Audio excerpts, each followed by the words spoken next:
ఈ వినాయక చవితి రోజుల్లో మరి ద్వాదశ రాసులు ఎటువంటి ఫలితాన్ని పొందుతారు, ఏ ఫలితాన్ని ఏ విధంగా ఆచరిస్తే ఎటువంటి ఫలితాన్ని ఇస్తారు అనే దానికి కొన్ని మనకు చిన్న చిన్న మంత్ర రూపంలో ఉన్నాయి, స్తోత్ర రూపమాలికల్లో కూడా కొన్ని ఉన్నాయి. అవకాశాన్ని బట్టి వాటిని ఆచరించవచ్చు. అయితే ద్వాదశ రాశుల్లో మనం చూసుకున్నట్లయితే ముఖ్యంగా ప్రతి రాశి వారికి ఈ యొక్క గ్రహస్థితిని బట్టి కూడా మనం చెప్పబడుతూ ఉంటుంది. అంటే గ్రహస్థితి ఏంటంటే ఇక్కడ దేశకాలమానం అంటే ఆ సమయంలో ఇప్పుడు సెప్టెంబర్ మాసంలో గ్రహస్థితిని బట్టి గణపతిని ఏ విధంగా ఆచరించవచ్చు, వ్రతం కావచ్చు, లేదా ఏ విధంగా మనం పూజ చేస్తే స్వామిని జపం చేసుకోవటం, వాటి వల్ల మన ఫలితాలు ఏ విధంగా కలుగుతుంది అనేది మనం చెప్పుకోబడుతుంది. కాబట్టి మొదటిగా మనం ఇందులో చూడాల్సిన విషయం ఏంటంటే గ్రహస్థితి ప్రతి ఒక్కరికే కొంత ప్రతికూల వాతావరణం ఉంటుంది, కొంతమంది అనుకూల వాతావరణంగా ఉంటుంది గ్రహాల యొక్క ప్రభావాన్ని బట్టి. కాబట్టి ఆ వినాయకుడిని కూడా ద్వాదశ రాశుల వారు ఆ విధంగా వ్రతం కానీ జపం కానీ నైవేద్య రూపంలో కానీ ఆరాధన చేస్తే మంచి ఫలితాలు వస్తాయి. గురుగారు, అలాగే మిథున రాశి వారు కూడా వచ్చేసి ఈ వినాయక చవితికి మరి వినాయకుని ఏ విధంగా ఆరాధించాలి అంటారు? శ్రీ గురుభ్యో నమః. శ్రీ మహాగణాధిపతి నమః. శ్రీ మహాసరస్వతి నమః. ఓం శ్రీమాత్రే నమః. మిథున రాశి వారికి సంచారం చూస్తేనమ్మా, జన్మంలో కుజుడు, అట్లాగే 3లో బుధుడు రవి సంచారం చేస్తున్నారు. అట్లా 4లో శుక్రుడు కేతువు, అట్లనే మనకు వీక్షణ చేత అష్టమ దృష్టి వీక్షణ శని, రాహు వచ్చేసి 10లో ఉన్నారు.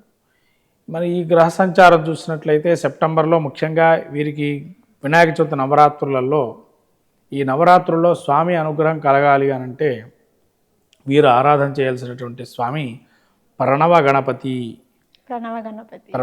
ప్రణవ గణపతి ఆరాధన చేయటం వల్ల చాలా మంచి ఫలితాలు వస్తాయి.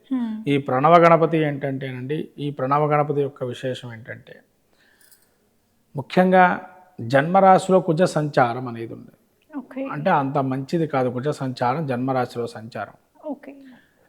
దాన్ని ఉద్దేశించి మనం ఇక్కడ చూసినట్టయితే ఇక రకరకాల గ్రహాల యొక్క సంచారం కూడా ప్రతికూలంగా ఉన్నాయి. కాబట్టి ఈ ప్రణవం అంటే ఏంటంటే విశ్వమంతా కూడా వ్యాప్తి ఉన్నటువంటి గణపతి, నీవే దిక్కు స్వామి అని చెప్పి ఈ గ్రహ ప్రతికూల వాతావరణాన్ని తీసేసి అనుకూలమైన వాతావరణం ఇవ్వడానికి స్వామిని మనం ఆరాధన చేయమన్నారు.